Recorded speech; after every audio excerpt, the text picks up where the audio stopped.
Hey, what up guys? Welcome back to my fish room. Today's video we're going to be discussing what is the best filtration. Now I have a whole lot of fish tanks and they all have different filtration. Some of them have hang-on backs, some of them have sponge filters. I used to have a under gravel filter in this tank, and lately a lot of my tanks just have sponge filters. So let's talk about that. What's the best filter for your fish tank? Well, first off, what size is your fish tank is a really big deal. This tank here is 20 gallons, but I don't have it filled up all the way. This tank over here is 5 gallons. This tank over here is just 10 gallons. While the tanks behind me get even bigger. This one's 50, this one's 75, and this one's a 40 gallon. Now let's start over here, since over here is all sponge filters. If you look under my desk, I have one big air unit. It's hard to see under there, but it's just one big air pump. You can find these for maybe 20 bucks. And then it comes up here, and I have it connected to a splitter. If you've never done sponge filters before, the splitter is a game changer. So I have one sponge filter going to this tank, one going to this tank, and then I have one going to this tank. When you're doing a rack like this, it is much simpler to do sponge filter. So that's why I figured I would start with this first. If you're doing a lot of tanks like a fish room, or you're just setting up 4 or 5 tanks, I would definitely recommend sponge filters because they are so easy.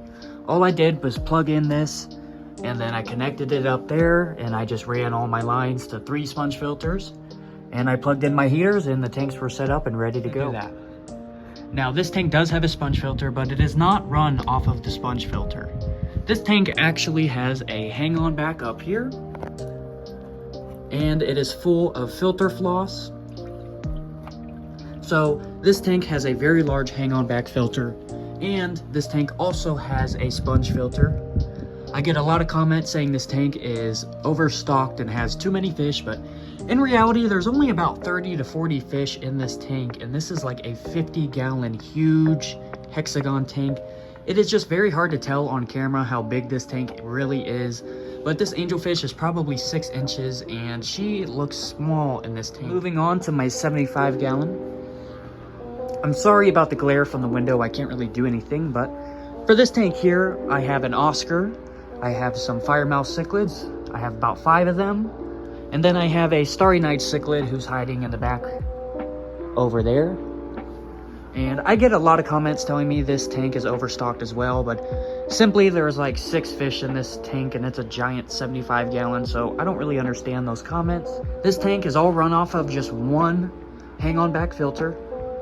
And this hang-on back filter is actually for a 55 gallon, or I guess it's rated for 75 gallons, quote unquote, but I definitely do not trust those at all. But this is a 75 gallon hang-on back filter. I do have it filled up with filter floss, which you can find online anywhere. It's super cheap. I definitely recommend putting filter floss in your filters. Check out my other video down below on my YouTube channel about filters. It is super interesting and it got a lot of views. I feed these guys quite a bit of food, as you can see how chunky my Oscar is. And there's also a whole bunch of plecos in this tank if you are new to the channel. I definitely want to talk about canister filters because they're very important for larger tanks. Now the 75 gallon is pretty much as big as I would go without a canister filter or doing a sump or something else. The hang-on backs really just can't handle a tank that big. Once you get over 100 gallons, they really don't make many that can handle that, and it's pretty much better off to go with a canister. So, alright, so let's move on to the last tank. This tank is Slippy, the clown knifes tank.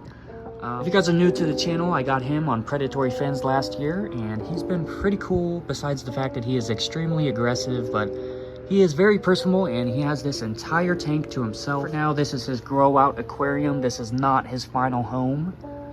So he just lives in here by himself because he's extremely aggressive and he will attack pretty much any fish in there that is double his size. He does not care. It is just a super small hang on the back filter. I know a lot of people would comment and say that you cannot possibly keep a fish that big with just a 10-gallon filter, but I do it anyways, and it's worked for me for over a year now. He's been in this tank with the same exact filter. I've had 0 issues, honestly. There's no malm buildup in this tank. And Slippy seems to have no problems. He seems to enjoy the tank quite a bit, even though it has a small filter on it. So I think it was a very good example of stocking your aquarium. I only have one tiny fish in this whole giant aquarium, so that's how I get away with keeping a small filter. But if there was more fish in this tank, I would definitely have to upgrade to a 40-gallon hang-on back or something else. So thank you guys so much for watching my video on filters and going over the filters in my fish room. If you guys like videos like this, make sure you subscribe, leave a like down below, and I'll see you later. Peace.